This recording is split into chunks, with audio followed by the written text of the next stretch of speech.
there, Hall H Show listeners. Aaron Nabus here, and on behalf of my co-host, Alex Benedicto, thank you so much for tuning in. At WonderCon 2019, I was originally supposed to talk with my good friend and multiple guest of the show, screenwriter and comic book creator Rylend Grant, to talk about the second arc of his current comic book, Aberrant, and his new one called Banjax, both of which are published by Action Lab. It was a welcome surprise to see Stephen Prince, the writer, artist, and creator of Rylend's favorite comic book, Monster Matador, show up to the podcast too with Rylend. Turns out they collaborated on something called Tales from the World of Monster Matador. It was an interesting conversation hearing about how Stephen is more of an improvisational writer, whereas Rylend is more structured, but they were still able to find a unified voice. The new arc of Aberrant, a story that is sort of like the TV show 24, but with superpowers, will be 5 issues, and issue 6 should be in stores right now. Rylend also gives us an update on the TV development deal for Aberrant. If you are looking to catch up on the first arc, you can pre-order the trade paperback, which includes issues 1 through 5, on Amazon. He also touches on Banjax, which is in previews right now and is slated to drop in June of 2019, which Rylend describes as Death Wish meets The Watchmen. Stephen brings us up to date on Monster Matador, which also includes the creation of a theme song. We also talk about building fan bases, different approaches to comic publishing, the importance of the Meltdown Comics community, and more. It's always fun hanging out and talking with Rylend and Stephen, and I really appreciate them for coming on the show at WonderCon. Enjoy.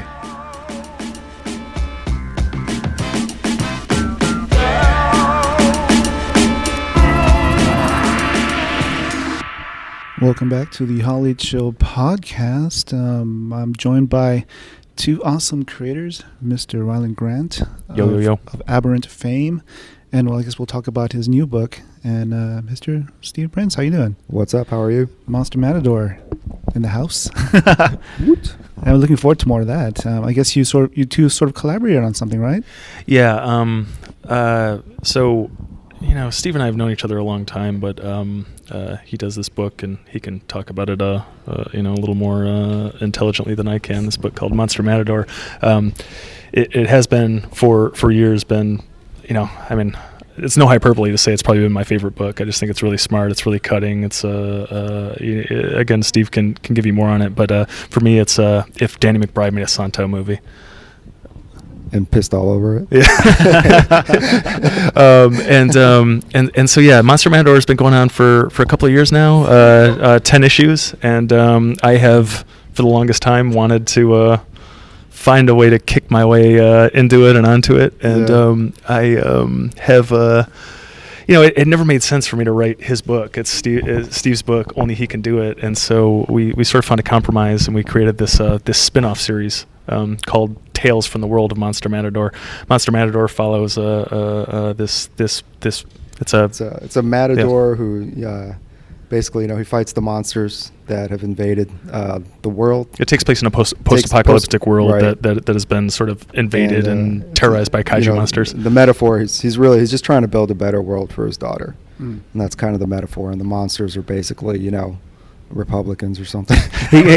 So he wanders this post-apocalyptic world like King and Kung Fu, kind of getting into adventures, and right. And with his daughter, he wanders into town. He sort of meets the people. They sort of endear themselves to him, and then he sort of solves their problems. Right.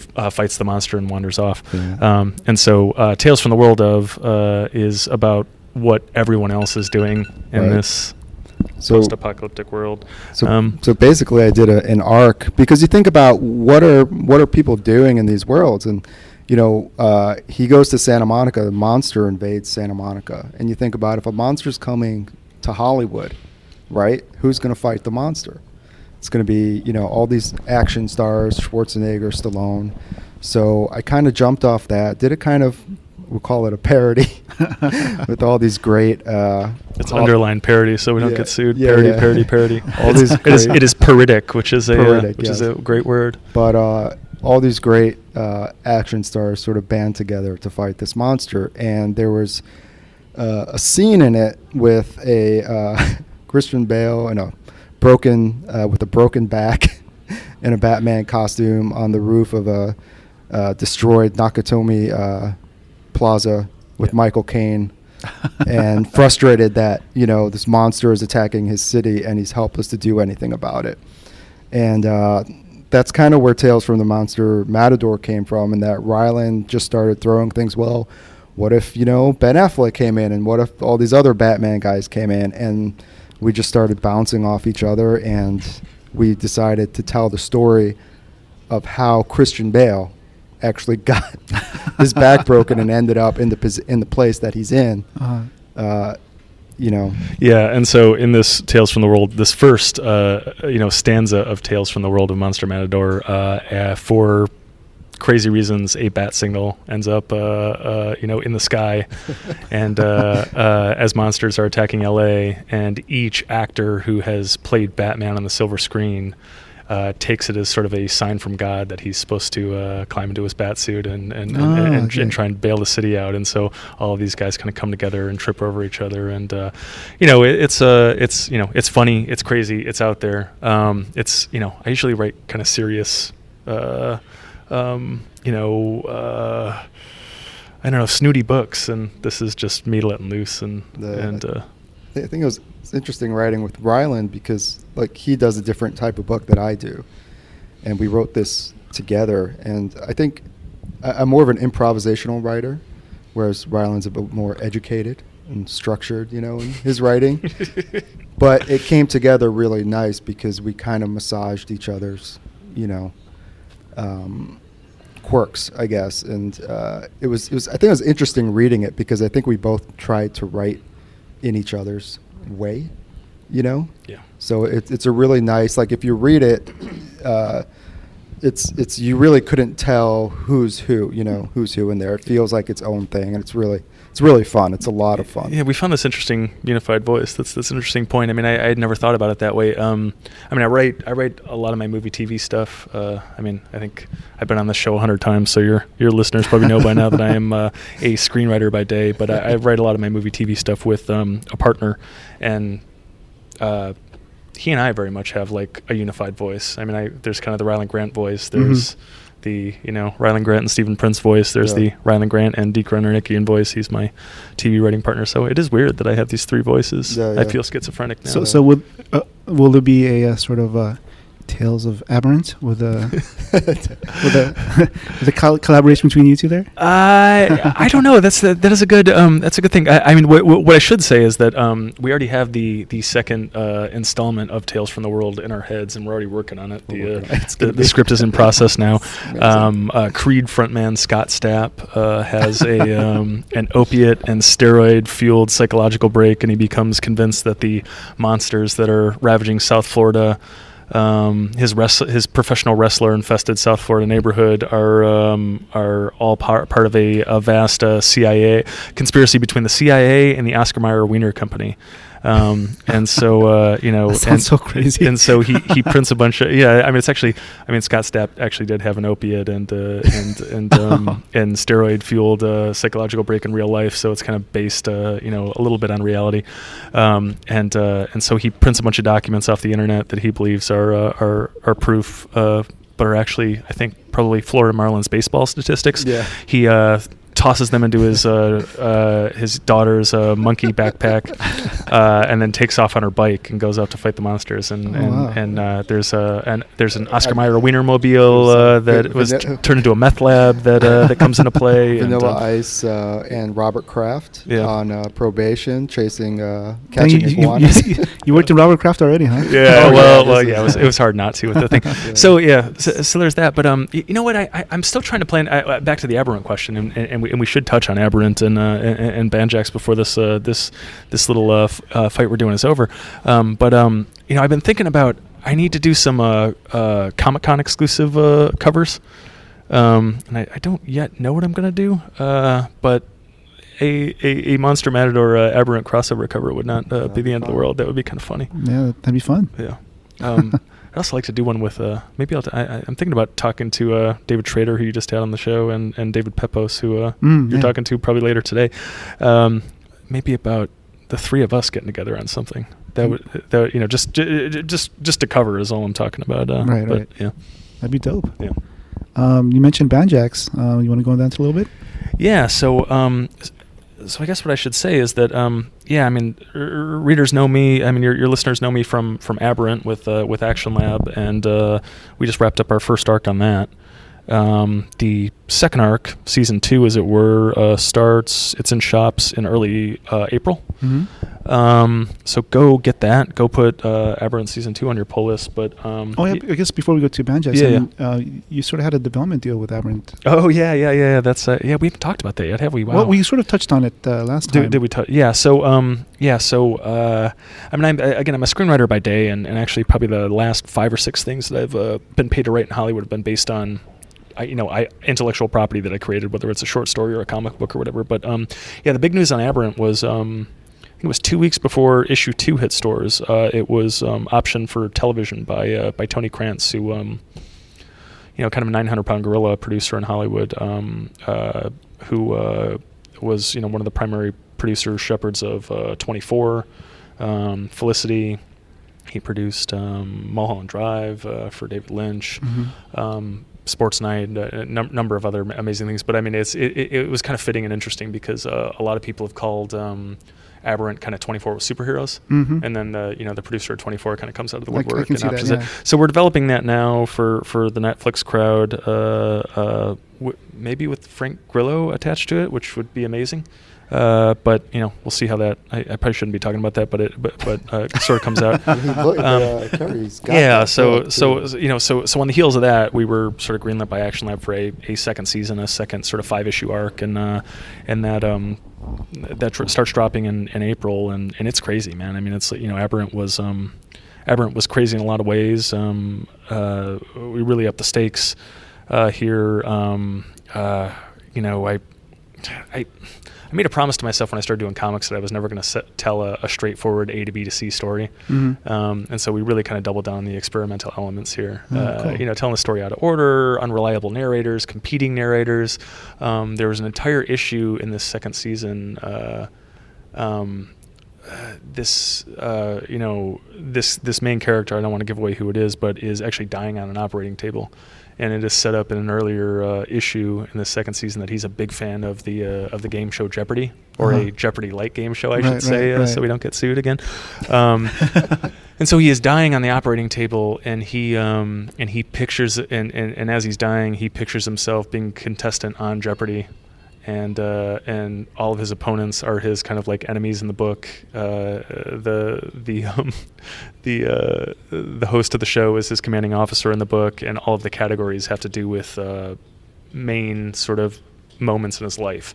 And so we go through and we finally get the story on this really mysterious character for the first time. It becomes kind of a this is your life sort of thing that is framed in this episode of Jeopardy, completely bonkers, completely insane. Just really had a lot of fun writing it. So that was good. And then sort of swerving into the Banjax lane, talk about crazy. So Banjax is and the short and sweet pitch that Action Lab is giving is it's kind of a Death Wish meets The Watchmen. You have a disgraced former superhero who finds out that he has terminal cancer that has been caused by using his powers. Essentially, years of defending what he deems is an ungrateful and unworthy city is now literally killing him. And so he has 3 months to live. He starts looking at his legacy, starts looking at the cesspool that is this city, and he realizes he can't go out like this. And so he decides he's going to spend every last breath trying to clean up the city. And so he makes a list of like assholes, basically supervillains, and he starts checking them off the list. And so he is going to purge the city of assholes, of villains, of dirtbags before he dies. And so he starts this kind of like Death Wish like campaign to clean up the city, vigilante justice, and suddenly the public is re-embracing him, and so he starts out very much as a hero, but as the story progresses, he kind of descends into supervillain territory himself. And so when things get really bad, kind of the Robin to his Batman, his former sidekick, this guy Abel Raines, who has in the last few years kind of become more like reality TV star, and then hero. He hasn't done any heroing in a really long time. He is the guy who was tasked with bringing his old mentor in, and he's just not remotely up to it. I see. And so really kind of crazy, twisted story. Again, you talk about never telling a straightforward story. We alternate protagonists in the issue. So issue 1 is told from Mason's point of view, the Death Wish hero. Issue 2 is told from Rain's point of view, the sidekick, who's and we sort of alternate. Issue 2 is told from the point of view of a man who is literally going mad because he hasn't slept in 7 days. He starts to see things. Statues are talking to him. Action figures are talking to him. It gets really crazy. Issue 1 is built around a principle of physics that past, present, and future are just illusions. And so he has kind of an enlightenment moment. And he's able to see his whole life in one moment. And he sees sort of where he came from and how it led to this moment and where he's going. And that's when he decides he's going to go on this crazy death wish sort of thing. It's so doing a lot of kind of crazy, really twisted, interesting things. I'm really proud of it. I mean, I've been writing professionally for 12 plus years, and I'm really proud of a lot of the stuff I've done. I hate a lot of the stuff I've done. I think Banjax is unequivocally like the best thing I've ever written. It's my favorite thing he's done, and I think when I first read it, one of the things that I thought of was Watchmen, because you read the book and it's it's a story about these guys, but you feel the sense of history in it, and that's really cool. Not just history, but like this whole universe that Rylend's built around it, that you just want to dig into as a reader. And as he unfolds it, it's just like the twists and turns are just really great. Really keeps you hooked in. Is it present time? Yeah, totally present time. Yeah, it's present time, but it's it's very much a.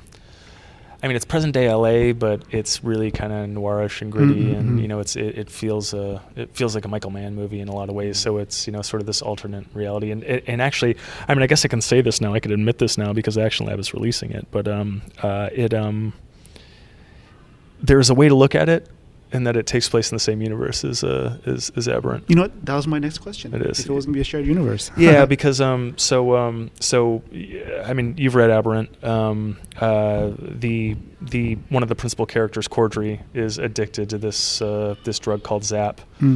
Basically, like certain superpowered individuals can produce an energy that can be transmitted by touch, and it gets you high. It's kind of the heroin of its day, and that was my.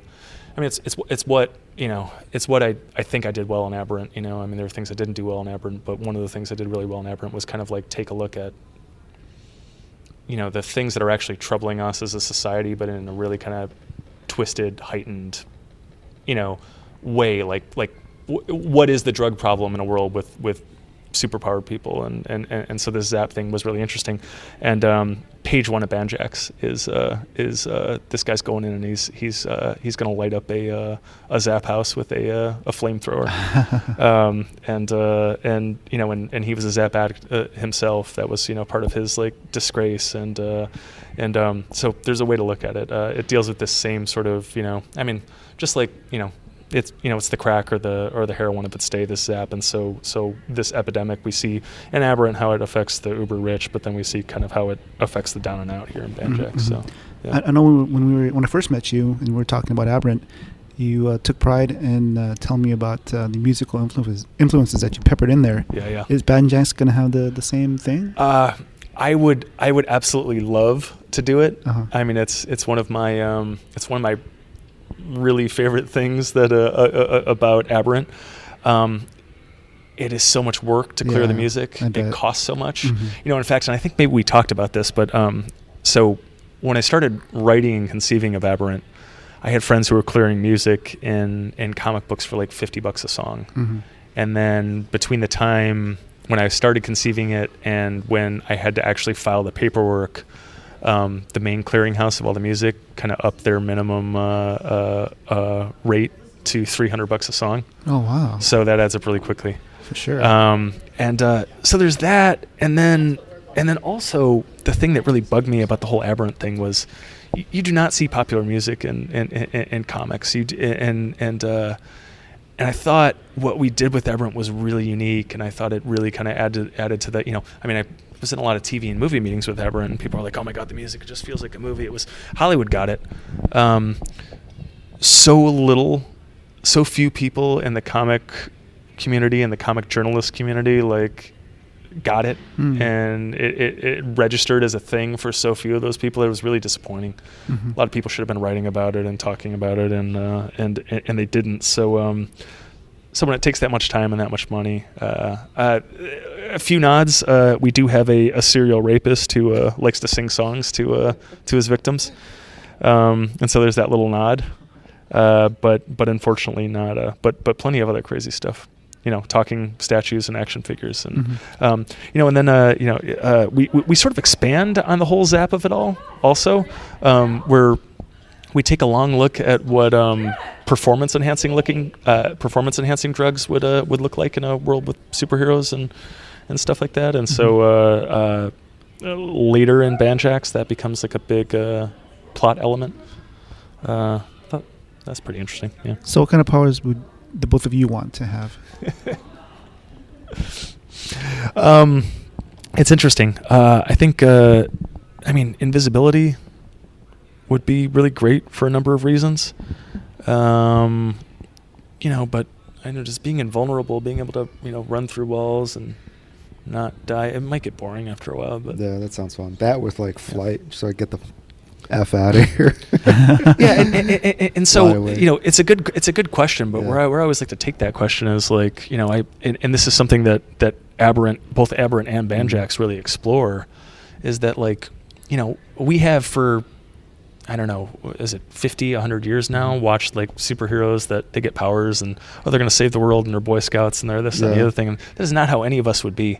If I had superpowers tomorrow, if I was invisible tomorrow, if I was invulnerable tomorrow, if I had super strength, I would be a complete asshole. I may be good for a little while, but then I would steal. I would take whatever I wanted. I would, I wouldn't let any Hitlers come about, and I wouldn't become a Hitler myself. But I would take what I wanted, and I wouldn't take no for an answer in a lot of ways. And I would, it would absolutely, I think, corrupt me.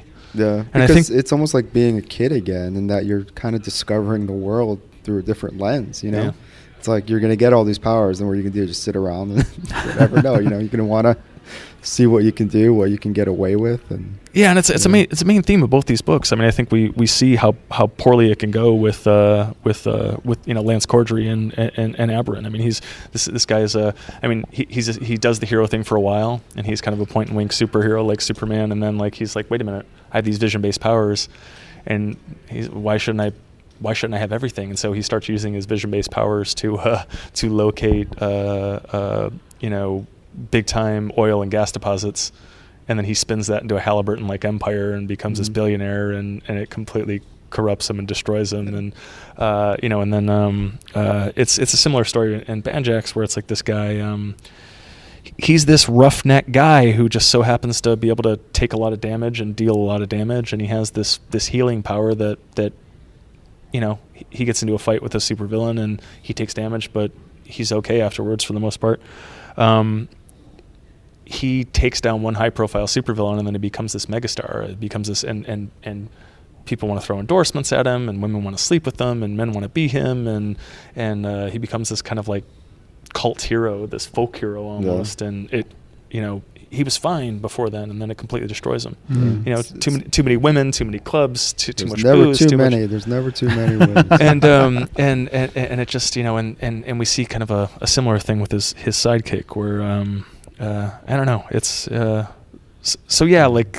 part of me that absolutely wants a superpower, and there's part of me that knows that it would destroy me, and so it becomes isolating. You see it with celebrity or whatever. The bigger you get, the higher you get, the more isolated you become, and it becomes more and more difficult to interact with the world on a human level, on a regular level, because everyone is looking up to you a certain way. So if you're invincible, every meathead walking down the street is going to come up to you. So it's just at some point you're just going to be you know what I mean? It's just human nature. You're just going to have to react to your new reality, and it's not going to be like Rylend said, what we've seen in whatever growing up in the movies for 50 years. It's more like Watchmen or Aberrant or Banjax, which is a more realistic take and just how that stuff affects people, you know. How far in advance have you planned Banjax?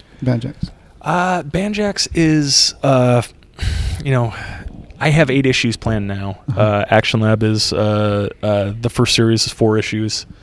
Sets the whole world up. You know, nice little story arc there, and then I have 4 ready to go after that. Art hasn't started on them. Might be a little break because I have some other things going on. But it's definitely one of these stories that I mean, it's kind of like Aberrant, where you know, I mean, we have 10 issues of Aberrant, but we sold it as a TV series, and a TV series is going to go for, you know, 5-7 seasons, like in a perfect world, and you just try to set up a world where it can go and go and go. You'll see with the second this second comic book series of Aberrant really kind of would, you know, it's the first and second comic book seasons, quote unquote. This could get confusing, of Aberrant kind of add up to, those 10 issues add up to like the first TV season. Got it. But as I am wrapping up all of the problems from the first season, I am creating new ones. And so when this first 10-issue arc of Aberrant ends, everything is in flux. New, you know, a new organization is being created. There are new people trying to usurp those in charge. There are new people angling for power and control, and there are new ills in the world that need to be addressed. And so, yeah, you read those 10 issues and you feel like you got what you were looking for, because we solved all the problems. But you're also excited to read issue 11 because, man, there's a great kind of pulling back the curtain moment where we get to see who's kind of behind all this stuff. Yeah, and the guy behind the guy. Yeah, the guy behind the guy. It's It's definitely the kind of thing where you get the full experience, but then you're like, wait a minute, I want to see what he's going to do with this, because it gets really interesting. Yeah, the council, right? Yeah, the council. Yeah, the council. that's funny. Yeah. Because you could always leave them wanting more, right? That's the trick, you know. I mean, it's the trick when you're writing any of this stuff. You know, anything that's serialized, you know, address the problem of today and create the problem of tomorrow. I always sort of try to do that. You know, keep them turning pages, keep them, you know, yeah, keep them wanting more. I think you hit it right on the head. Yeah. Speaking of more, what else is going on with Monster Matador? What's the more for that you can share with our audience? Where let's see, where we just finished up the like I said, the Santa Monica, the Hollywood arc, and we've got a couple more issues that's going to close out Volume 1, and basically Monster Matador heads back to Mexico, gets taken in by a cartel, is forced to fight a monster. The cannibals from issue 5 come back, and it just gets crazy. And we actually, I think this summer, we just recorded a theme song for Monster Matador. And it actually turned out a lot better than I'd hoped. So I got to think about how we're going to present that, but probably going to do a music video or something. Yeah, I mean, the big news with this cartel arc is that he's actually been greenlit on the streets of Los Angeles by the Calderon That's right. cartel. That's right. So there's price on his head. It's very exciting. Yeah. Looking forward to that. Yeah. Talk about the theme song process. I mean, how did you go about doing that? The real reason, walking around San Diego Con with Rylend. Was he singing? Who was literally my human iPod, 80s ballad and theme song, one right after the other, and it just hit me like I've got to do something like that for this character, and so I wrote it. I wrote some lyrics. I called in a few favors, and we put it together, and it sounds really good. So did it come together pretty quickly, or did it? Yeah, I mean, relatively. Yeah, Yeah. I mean, pretty much. I was just finding when everyone had a free time. You know, the great thing about this stuff, when you talk about putting together a song or something like that, you know, 20 years ago, 10, you probably had to rent a studio for $1,000 an hour or whatever, and hope you get your take in that time. But nowadays, it's, you know, we did it, we recorded it in a friend's bedroom, literally, in a couple hours, and it sounds great. What a time to be alive. Yeah, what a time, what a time. And it's called Fire. It's called Fire Flame. And it's the chorus. The chorus runs: You are the fire, you are the flame, you are burning with desire. And it'll be fun. So that's coming up in the next couple of months. We'll Nice. we'll premiere that. Can't wait for that. Is there anything else that you guys want to talk about your individual properties?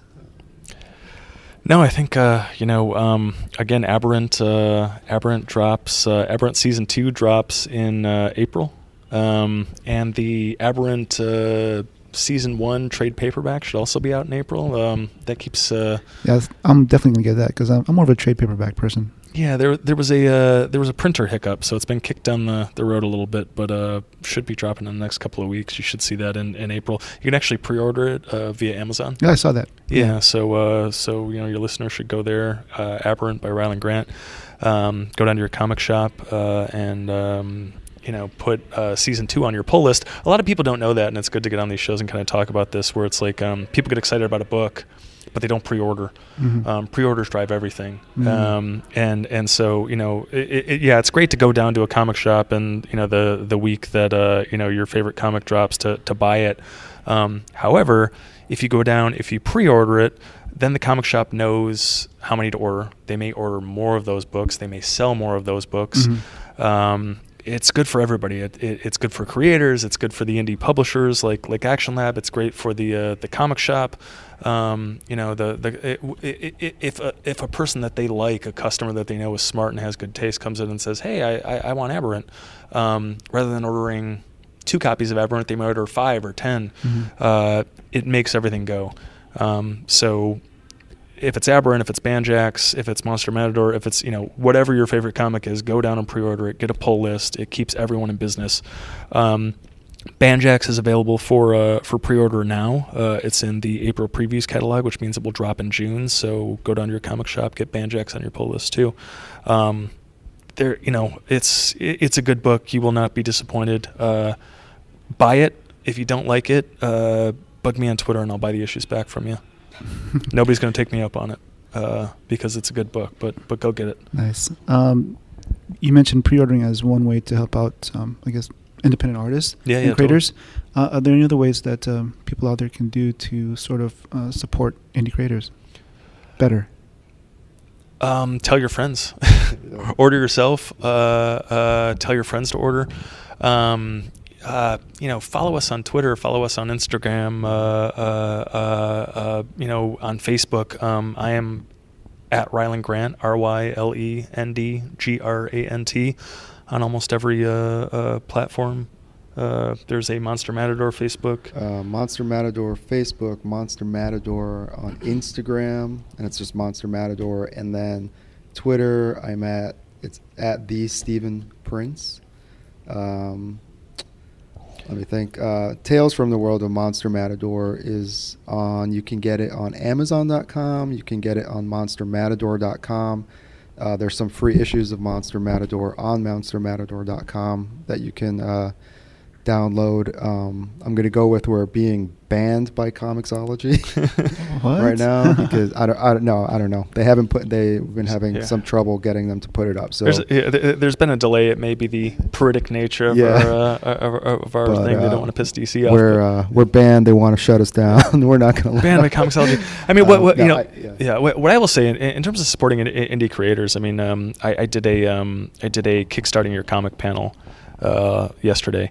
Because I'm trying to figure out Kickstarter myself. I have a new title that's coming up that I'll come on down the line and talk about. But trying to figure out the how to fund the art, and I'm going to dive into the Kickstarter pond soon. And you know me pretty well. I do a lot of these comic panels, and normally my comic panel is I don't fully understand something, and so I get people that are smarter than me, that are more experienced than me. I get them up in front of about 200 people at a con crowd, and just ask them questions and figure things out that way. I just had some really smart, interesting creators on there talking about Kickstarter, and there's so much really interesting stuff going on Kickstarter, and it doesn't go unless you have the fans there donating, supporting these things. They can help these books come to life now. Kickstarter is, kind of the biggest publisher in the world right now. And just to highlight a couple of books, a good friend of mine, Charlie Stickney, has a book called White Ash, which is just really great. And he is running a Kickstarter right now for his hardcover edition. I really recommend you get on Kickstarter, check that out, back that one. A friend of the pod, David Schrader, who you just interviewed, has a Baby Badass Kickstarter going on. That is just a really fun, interesting grindhouse book. It's almost like Peter Bogdanovich did a grindhouse movie. It's pretty interesting. He's just so smart and he knows film so well. That's really interesting. I believe you you had a podcast about the Accidental Aliens anthology, right? Yeah, my friend, or a good friend of mine, Terry Mayo, was on the panel, who has that going on Kickstarter right now. So those are three things that I'm really excited about on Kickstarter. Get on Kickstarter, bounce around, check those things out. You can give birth to these books. That's the really interesting things. They do not exist unless they meet their goals. You're almost like a producer bringing these things to life, and that's really interesting. So and it's really good for independent creators because they can sort of circumvent the diamond distribution. Yeah, exactly. And it's like it was something I was kind of realizing while I was on stage yesterday doing this panel. Is like, my books have sold pretty well through Action Lab, and they get ordered, they get bought, and then I don't know really what happens after that. Some people hit me up on Twitter and on Facebook, and I'm an open book to a lot of people. So I get up on these panels and I'm like, hey, if you're looking to get your book going, let me help you out. Let me figure out what I can do, and do a lot of intros that way. But for the most part, the fan base remains silent. Like the greatest thing about Kickstarter is not the money that comes. That's excellent, and you can't do comics without paying artists usually, and you need that. But Kickstarter is principally a fan base builder. You build a diehard fan base, and you get immediate interaction with them. You deliver your book, and you got a couple of hundred people being like, "Oh, this was awesome," or "Oh, you didn't quite hit the mark," or "Give us more," or whatever. And I don't know who buys my books on Kickstarter. His mom? Yeah, my mom ordered 3,000 copies of Aberrant #1. Immediately on Kickstarter who backed your book, how much they backed it for, how much they believe in you. You know exactly what that person thought about your book, almost instantly. And that's amazing. That's incredible. Like I want more of it. It kind of becomes a drug, it is my drug of choice right now. Yeah, I think one of the things that was really interesting from that panel was just the sense of community in Kickstarter. Yeah, totally. And there are people who buy comics and literally just get their comics from Kickstarter. So it's really interesting. It's a really interesting way to not just, to build a fan base, it also be a part of a community, and like Rylend said, actually connect with the people that are reading your books and kind of build each other up, Yeah.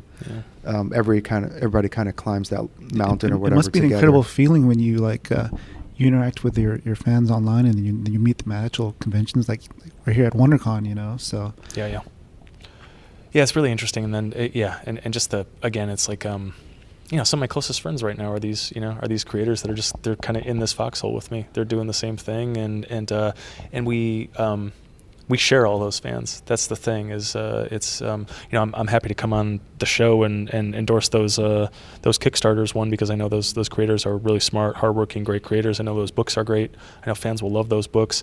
And it's nice to see that interaction. It's nice when Schrader launches his Baby Badass. It was his first Kickstarter.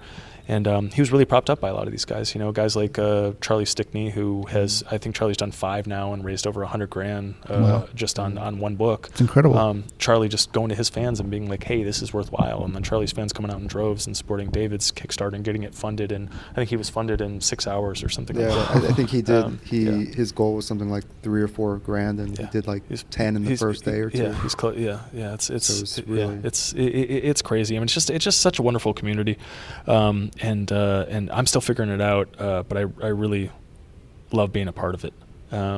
It's and it's 2 very separate communities. The the comic book, traditional publishing community, you can do one without cannibalizing the other. That didn't used to be the case, but I can fund something on Kickstarter, have a whole fan base there, and then a company like Action Lab is then ready to perfectly willing to publish, and our sales aren't going to dip at all, like, because you have two very different markets. There are the people that exclusively buy their books on Kickstarter, people who are exclusively buying their books in the comic shop. It's a really weird model that is kind of ever evolving, but I don't know. I'm excited. I mean, I think I'm about a week or two after this, I'm going to have to submit my panel request to San Diego, and I think. I'll do my standard creating your first comic and my Kickstarter panel again. But really what I'm interested in right now is like where comics publishing is going, because Kickstarter is such an interesting thing. You got guys like Steve who he partnered with another great podcast, the Launchpad podcast, and he's doing this kind of this great comic story that's told in 1-page increments. Sort of once a week, and it kind of adds up to something really interesting at the end. And you got guys like Tony Fabro, who's a good friend of mine, who does 3-panel crimes on Instagram, publishes 1, 2, 3 of those a week. These kind of 3-panel stories that are just fucking brilliant. And he has 11,500 people following him now, and getting 3,500 plus likes on some of these things. I'll have to look into that too. You should have him on. I mean, he's a really smart guy who kind of really has a handle on where comics are headed, and it's we'll always have comic shops and we'll always have traditional publishing, but there's so many different avenues right now, and I'm really excited to start exploring some of those. I'm going to keep my my foot in the traditional publishing game, sure. But I want to blow it out, man. And this next book that I'm working on, this kind of this new universe that will I'll kickstart it, but I also want I want the Instagram element that tells smaller stories in that same world. You were talking about Tales of Aberrant, that's like your side story stuff. Yeah. It's not out of the question. I mean, I can see down the line, like, to keep Aberrant alive, to keep it vibrant. You just have an Instagram account or like a Tumblr or something like that, where I have guest artists come in and we do a 1-page Aberrant story like once a week or something like that, just to keep it alive, and then you collect those into a book at some point, and Action Lab publishes them, or we kickstart it or something like that. It's there's there are people that are interested. There's it's cool, man, and it's cool to keep these characters alive. I know we talked about how you got I guess sort of connected with Action Lab, but maybe you want to go into that briefly. Yeah, I mean, Action Lab was. I'm trying to think of the twists and turns of that, because I mean, I took Aberrant out, and like anything else, Image is kind of the top dog in terms of creator-owned stuff, but their bandwidth is very short, and they don't accept a lot of books. They don't. If you're an unknown creator, which I was at the time, it's really hard to kind of kick your way into that door, and so then you start to look at kind of the other creator-owned title publishers, and I just liked, I met a lot of people, and I don't want to put down any other companies, but I just really dug the people that were working at Action Lab. They're just at that point, David DeWanch was the president, and was kind of handling a lot of the creator relations. He's since kind of stepped back to just kind of work on his own books exclusively, and Sean Pryor, who's another great creator, has kind of stepped in and sort of picked up the baton from him, and Sean's doing a great job. But Nicole DeAndrea, Daniel Davidson, Brian Seaton, there's just a lot of like really smart, dedicated people working there. And that was what I saw, and I saw how they promoted their books, and so that was very appealing to me. And I met them at cons, and I wanted to get to know them, and hung out with them, and I believed in the people at Action Lab.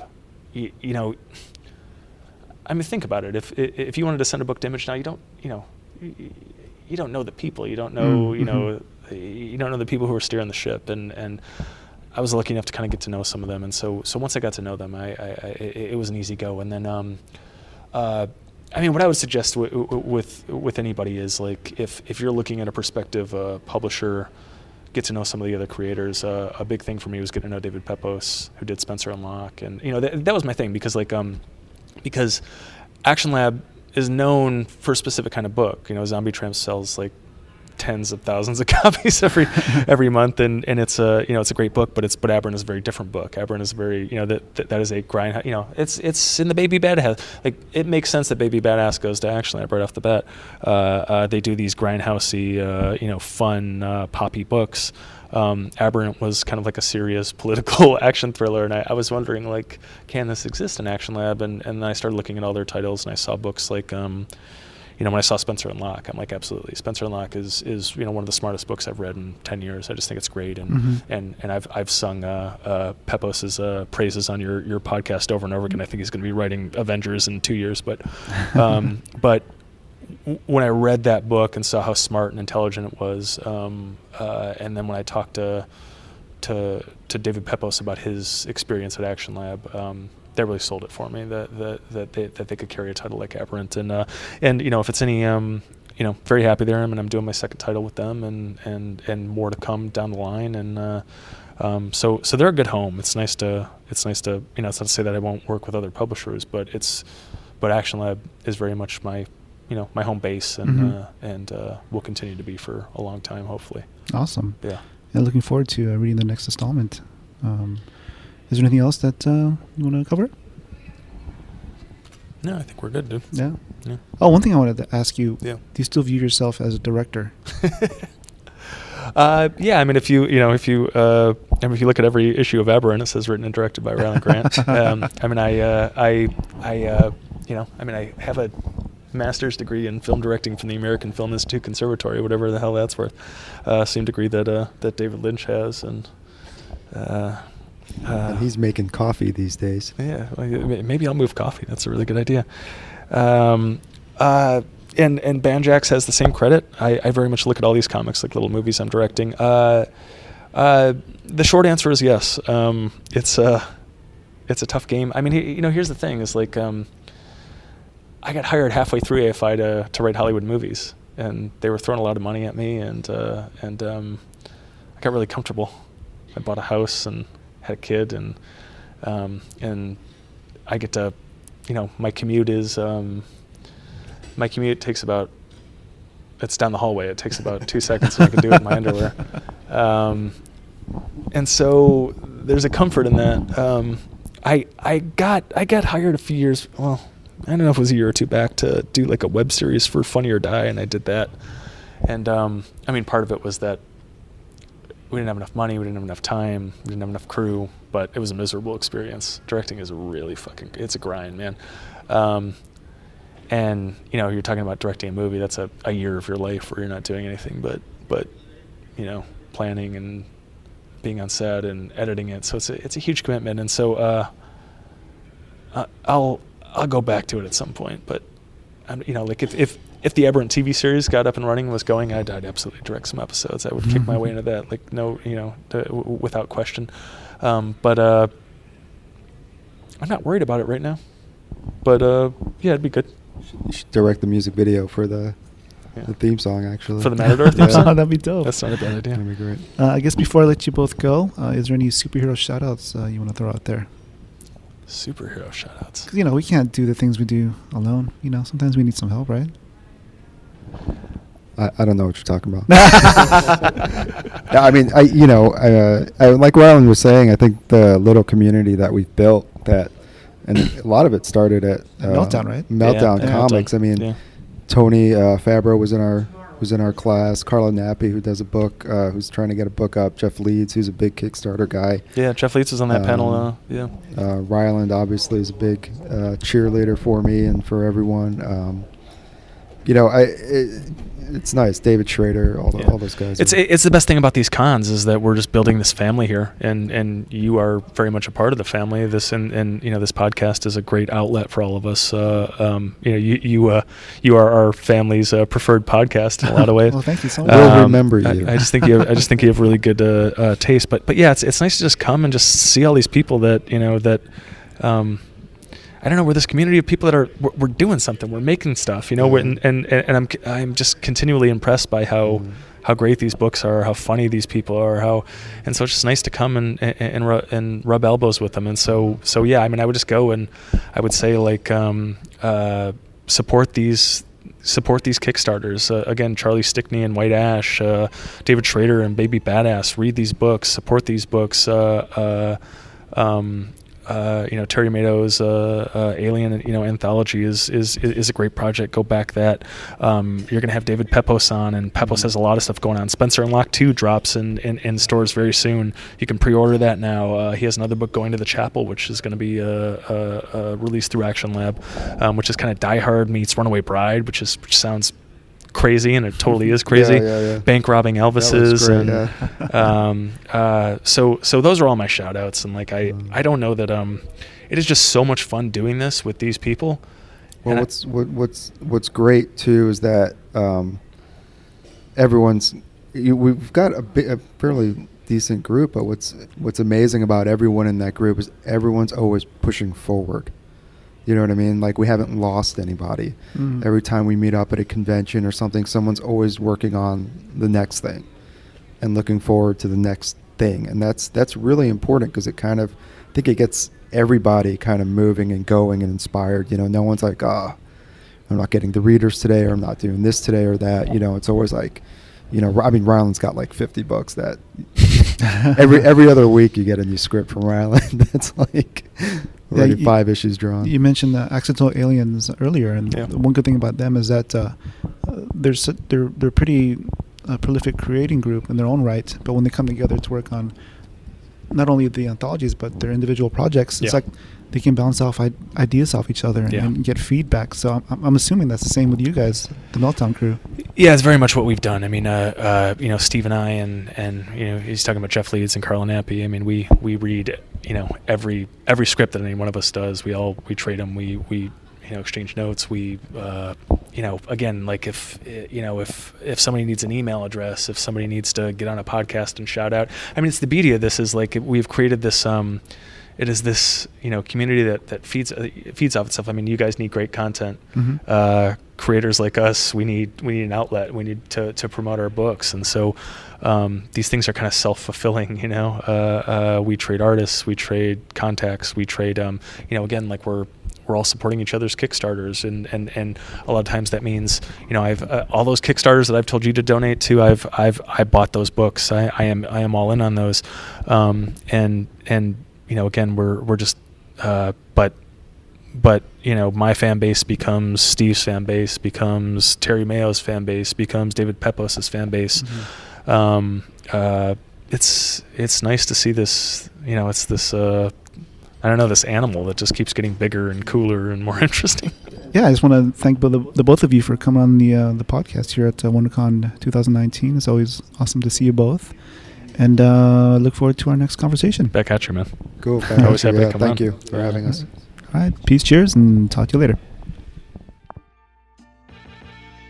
Thank you so much for tuning into the Holiday Show podcast. We love showcasing independent comic book creators like Rylend Grant and Stephen Prince. If you believe in our mission to be the voice of independent creators, we would really love a rating, hopefully 5 stars, and a comment on iTunes or wherever you listen to podcasts. Also, please share our episodes using the hashtag HallHShow. Peace, cheers, and if you would like to recommend a guest for our show, please reach out to us on any of our social media accounts or our website, hallh.com.